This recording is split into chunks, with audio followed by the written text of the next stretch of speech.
എല്ലാവർക്കും നമസ്കാരം. എല്ലാവരും സുഖമായിരിക്കുന്നു എന്ന് വിശ്വസിക്കുന്നു. ഇന്ന് നമ്മൾ ഉണ്ടാക്കാൻ പോകുന്നത് സവാള കൊണ്ടൊരു കറിയാണ്. കറി ഉണ്ടാക്കാനായി ഒരു കുഴിഞ്ഞ പാത്രം ഗ്യാസിൽ വെച്ച് മീഡിയം ഫ്ലെയിമിൽ ചൂടാക്കി 2 ടേബിൾ സ്പൂൺ വെളിച്ചെണ്ണ ഒഴിക്കുക.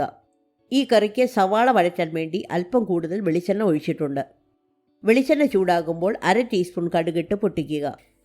പിന്നെ 1/4 ടീസ്പൂൺ ഉലുവയിട്ട് മൂപ്പിച്ച ശേഷം 3 വറ്റൽമുളകും 7 വെളുത്തുള്ളിയല്ലി നീളത്തിൽ അരിഞ്ഞതുമിട്ട് അല്പം മൂപ്പിക്കുക.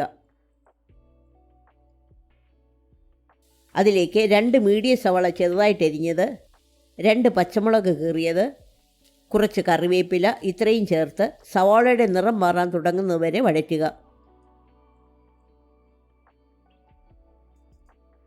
പിന്നെ ഒരു വലിയ തക്കാളി ചെറുതായിട്ട് അരിഞ്ഞത് ചേർത്ത് ഇളക്കി തക്കാളി വേകാൻ 5 മിനിറ്റ് അടച്ചു വെച്ച് വേവിക്കുക.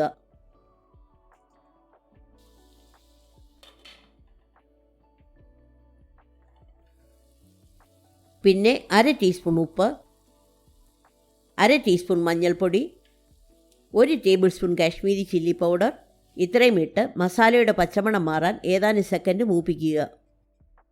പിന്നെ ഒരു നെല്ലിക്ക വലിപ്പത്തിലുള്ള പുളി കുറച്ച് വെള്ളത്തിൽ പിഴിഞ്ഞ് പുളിവെള്ളം ഒഴിക്കുക. 1 കപ്പ് ചൂടുവെള്ളം കൂടി ഒഴിച്ച് ഇളക്കി തിളപ്പിക്കുക. തക്കാളിയുടെ പുളി അനുസരിച്ച് വേണം പുളിവെള്ളം ചേർക്കാൻ. 1 നുള്ളു കായപ്പൊടി കൂടി ചേർത്ത് കറി വറ്റിച്ചെടുക്കുക. ഉപ്പ് കുറവുണ്ടെങ്കിൽ അല്പം കൂടി ചേർക്കാം.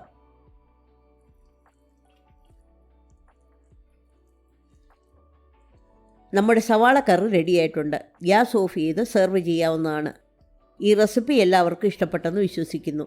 ലൈക്ക് ചെയ്യാനും ഷെയർ ചെയ്യാനും സബ്സ്ക്രൈബ് ചെയ്യാനും മറക്കരുത്.